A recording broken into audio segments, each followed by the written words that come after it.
আপনি কি চাইছেন সীমান্ত রক্ষা বাহিনী অর্থাৎ বিএসএফে যোগ দিতে? তাহলে এই ভিডিওটি শুধুমাত্র তোমাদের জন্য। আজকে আমরা জানব বিএসএফে কোন কোন পদে ভর্তি হওয়া যায়, কী যোগ্যতা লাগে, একদম শুরু থেকে শেষ পর্যন্ত। প্রথমেই জানি যে বিএসএফ কি। বিএসএফ বা বর্ডার সিকিউরিটি ফোর্স হচ্ছে কিন্তু একটি ভারতের অন্যতম আধা সামরিক বাহিনী বা প্যারামিলিটারি ফোর্স। দেশের সীমান্ত রক্ষা, অনুপ্রবেশ রোধ এবং দেশের নিরাপত্তার দায়িত্বে কিন্তু এই ফোর্স গুরুত্বপূর্ণ ভূমিকা পালন করে। এখন প্রশ্ন হলো যে আপনি কিভাবে বিএসএফে যোগ দিতে পারবেন। তো দেখো, বিএসএফে কোন কোন পদের জন্য আবেদন করা যায়। বিএসএফে কনস্টেবল জিডি এবং কনস্টেবল ট্রেডসম্যান পদের জন্য কিন্তু আবেদন করা যায়। Head constable, radio operator, radio mechanical এবং হেড কনস্টেবল মিনিস্ট্রিয়ালের জন্য কিন্তু আবেদন করা যায়। একবার তারপর সাব ইন্সপেক্টর বা এসআই পদের জন্য আবেদন করা যায় এবং অ্যাসিস্ট্যান্ট কমান্ড্যান্ট বা এসির জন্য কিন্তু আবেদন করা যায়। এছাড়াও রয়েছে ড্রাইভার এবং মেকানিক ইত্যাদি ট্রেড পোস্টের জন্য। এখন প্রশ্ন হলো বিএসএফের বিজ্ঞপ্তি কে প্রকাশ করে। তা দেখো, এসএসসি জিডির মাধ্যমে কিন্তু বিএসএফ বিজ্ঞপ্তি প্রকাশ করে এবং এসএসসি সিপিওর মাধ্যমে কিন্তু তারা প্রকাশ করে এবং বিএসএফ ডাইরেক্ট রিক্রুটমেন্টও কিন্তু করে থাকে। এছাড়া ইউপিএসসি সিএপিএফের মাধ্যমে কিন্তু তারা বিএসএফের যে বিজ্ঞপ্তি সেটি কিন্তু প্রকাশ করে থাকে। এবার প্রশ্ন হলো বিএসএফ কনস্টেবল কীভাবে নিয়োগ হয়। দেখো, পদের ধরন। কনস্টেবল জিডি, যেটি সাধারণত সিএপিএফের মাধ্যমে এসএসসি জিডি ভর্তি করা হয়, ঠিক আছে। এবং কনস্টেবল ট্রেডসম্যান যে রয়েছে, cook, washerman, barber, cleaner, Taylor, carpenter ইত্যাদি, এগুলো কিন্তু বিএসএফ সরাসরি রিক্রুটমেন্ট করে থাকে। এছাড়া কনস্টেবল যে টেকনিক্যাল রয়েছে, ড্রাইভার, মেকানিক্যাল এবং ইলেকট্রিশিয়ান, এরাও কিন্তু বিএসএফ ডাইরেক্ট রিক্রুটমেন্ট করে থাকে। তারপরে আসি যে নিয়োগ প্রক্রিয়া বা রিক্রুটমেন্ট প্রসেস। দেখো, কনস্টেবল জিডির জন্য বলছি। কনস্টেবল জিডির জন্য এসএসসি জিডি এক্সাম হয়, সিবিটি টেস্ট, যেটি জানো 160 নম্বরের এক্সাম হয় তোমাদের। তারপর হয় তোমাদের পিএটি এবং পিএসটি, ঠিক আছে। এরপর তোমাদের মেডিকেল টেস্ট, এরপর ফাইনাল রেজাল্ট এবং নিয়োগ করে স্টাফ সিলেকশন কমিশন অর্থাৎ এসএসসি। এর অফিসিয়াল ওয়েবসাইট কি? এর অফিসিয়াল ওয়েবসাইট হচ্ছে কিন্তু ssc.nic.in। পরবর্তী আসি ট্রেডসম্যানের ক্ষেত্রে।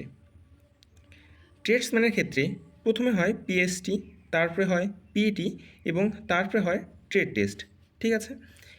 এবং তারপর রিটেন এক্সাম 100 নম্বরের এমসিকিউ এবং ডকুমেন্ট ভেরিফিকেশন এবং মেডিকেল টেস্ট। এরপর তোমাদের একটা কথা বলে রাখি, এখন থেকে কিন্তু বিএসএফ নতুন নিয়ম অনুসারে এখন কিন্তু তোমাদের প্রথমে পরীক্ষা হবে ট্রেডসম্যানের ক্ষেত্রেও, ঠিক আছে। তো দেখো, বিএসএফ ট্রেডসম্যান পদে নিয়োগ হয় কোন কোন পদগুলোর জন্য। তো দেখো, সবার প্রথম আছে কুক, তারপর আছে ওয়াটার ক্যারিয়ার, ক্লিনার বা সাফাই কর্মী, ওয়াশারম্যান, বারবার, carpenter, electrician, plumber, painter, Taylor. এরপর গার্ডেনার এবং মেস ওয়েটার, ঠিক আছে। এই সব পদের জন্য কিন্তু বিএসএফ ট্রেডসম্যান নিয়োগ হয় এবং আবেদন করতে হয় বিএসএফের নিজস্ব ওয়েবসাইট কি? ওয়েবসাইট হচ্ছে কিন্তু rectt.bsf.gov.in। ট্রেডসম্যানের জন্য কী কী যোগ্যতা লাগে। তো দেখো, শিক্ষাগত যোগ্যতা, এবং এটা কিন্তু ট্রেডসম্যান প্লাস হচ্ছে জিডি কনস্টেবলের জন্য, ঠিক আছে। শিক্ষাগত যোগ্যতা কমসে কম তোমাদের 10th পাস হতে হবে।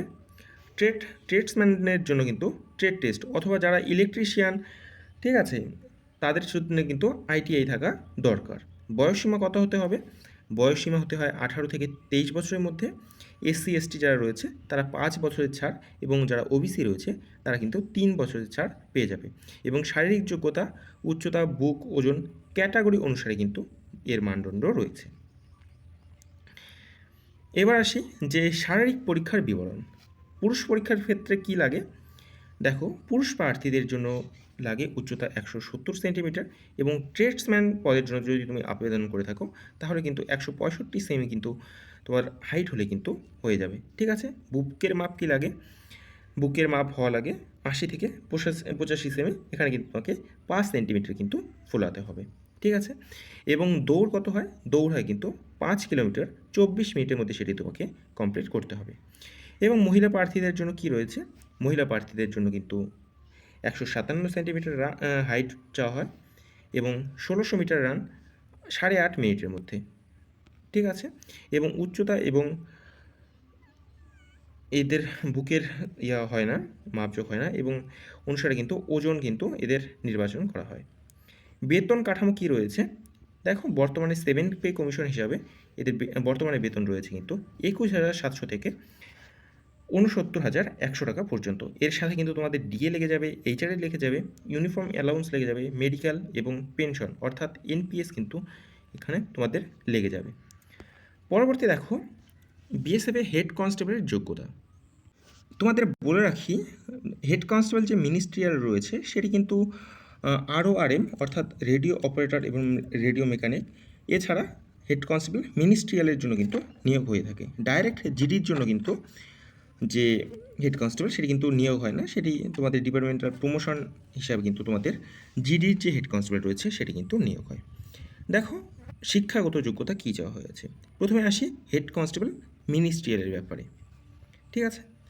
তো দেখো, উচ্চতা হতে হবে কমসে কম তোমাদের উচ্চ মাধ্যমিক তোমাদের পাস হতে হবে যে কোনো স্বীকৃত বোর্ড থেকে, এবং স্পিড টেস্ট থাকা কিন্তু তোমাদের বাধ্যতামূলক। ইংরেজি টাইপিং প্রতি মিনিটে 35টি শব্দ এবং হিন্দি টাইপিং প্রতি মিনিটে 30টি শব্দ, এবং তোমাদের রান হবে 1600 মিটার 6.5 মিনিটের মধ্যে, এবং ফিমেলদের জন্য রান হবে কিন্তু 800 মিটার 4.5 মিনিটের মধ্যে, 4 মিনিট 45 সেকেন্ডের মধ্যে, ঠিক আছে। এরপর আসি রেডিও অপারেটর এবং রেডিও মেকানিকের জন্য।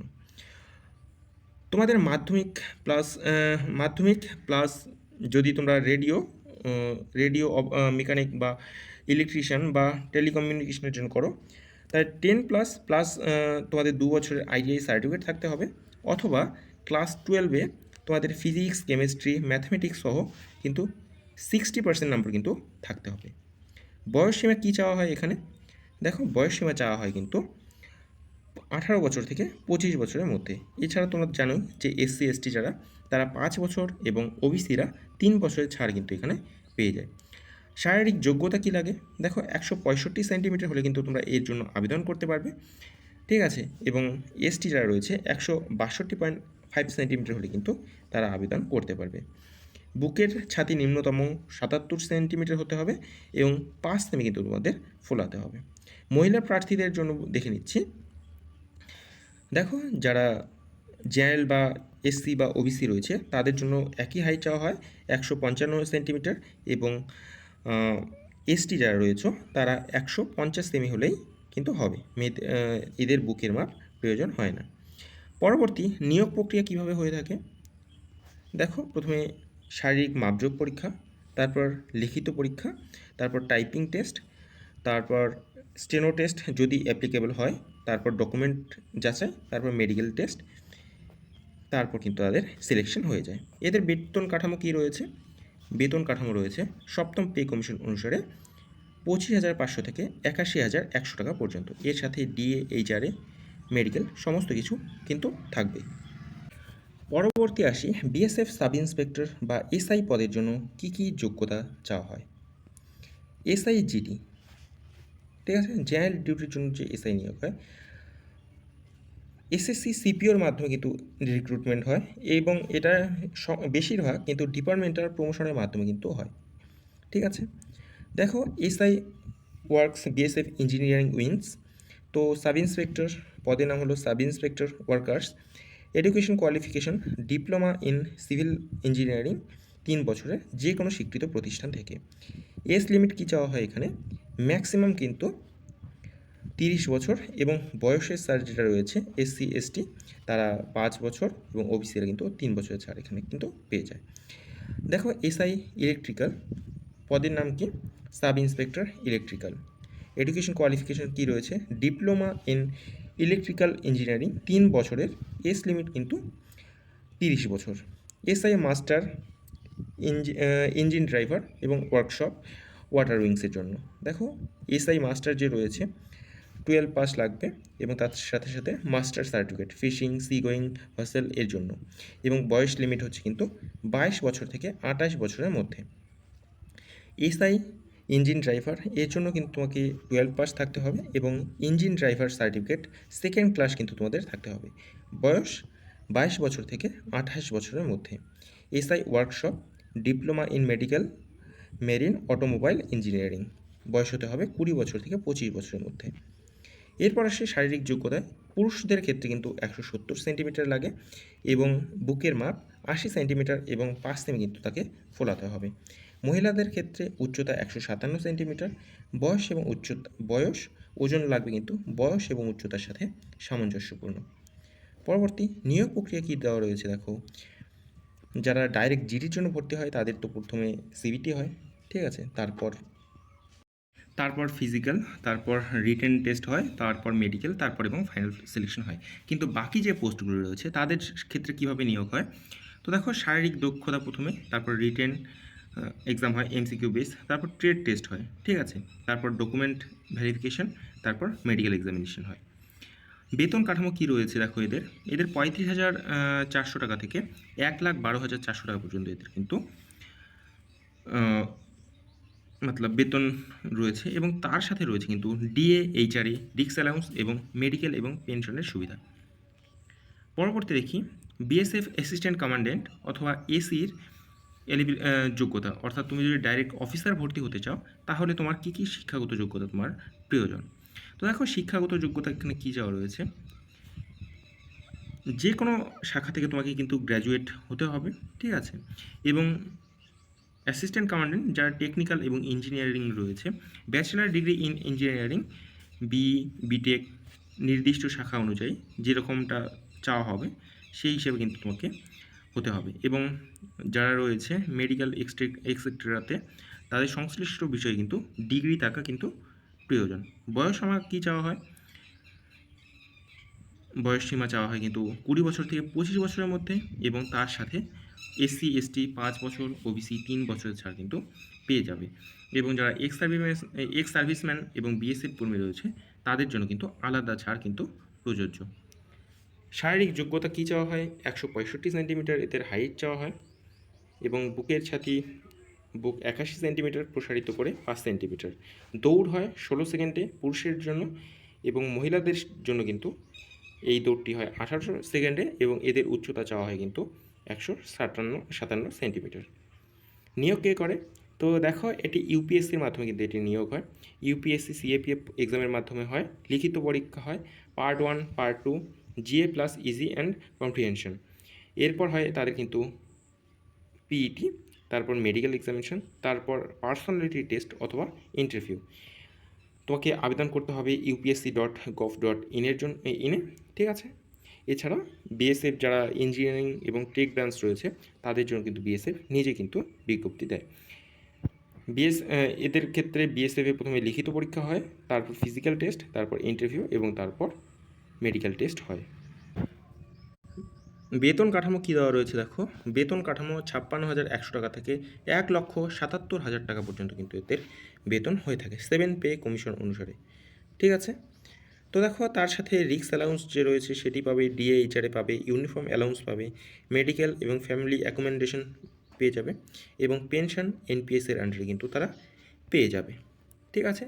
তো দেখো বিএসএফ যে চাকরিটি রয়েছে এটি শুধু একটি সরকারি চাকরি নয়, এটি হচ্ছে কিন্তু একটি গর্ব, দায়িত্ব, দেশপ্রেমের প্রতীক। এখানে থাকছে ভালো বেতন, সুযোগ সুবিধা, সম্মান এবং পেনশনেরও সুবিধা, ঠিক আছে। আপনি যদি সাহসী হন, শৃঙ্খলাপরায়ণ হন, দেশের জন্য কিছু করতে চান তাহলে বিএসএফে যোগ দিন। এখনই প্রস্তুতি শুরু করুন, শারীরিক ফিটনেস বাড়ানোর এবং পড়াশোনায় মন দিন, এবং স্বপ্ন পূরণের স্বার্থে এগিয়ে চলুন, ঠিক আছে। ভিডিওটি ভালো লাগলে অবশ্যই লাইক কমেন্ট শেয়ার করে দেবে, আর বিএসএফ থেকে আরও যদি কোনো ভিডিও পেতে চাও তাহলে কিন্তু ক্র্যাক পুলিশ ইউটিউব চ্যানেলকে সাবস্ক্রাইব করবে, এবং তোমাদের বলে রাখি তোমরা অন্য কোন ফোর্সে জয়েন করতে চাও সেটা কিন্তু বলে দেবে, তার কী ক্রাইটেরিয়া রয়েছে সমস্ত কিছু কিন্তু আমরা এইখানে প্রকাশ করব। তো দেখা হচ্ছে পরের ভিডিওতে, ততক্ষণের জন্য বাই বাই, জয় হিন্দ।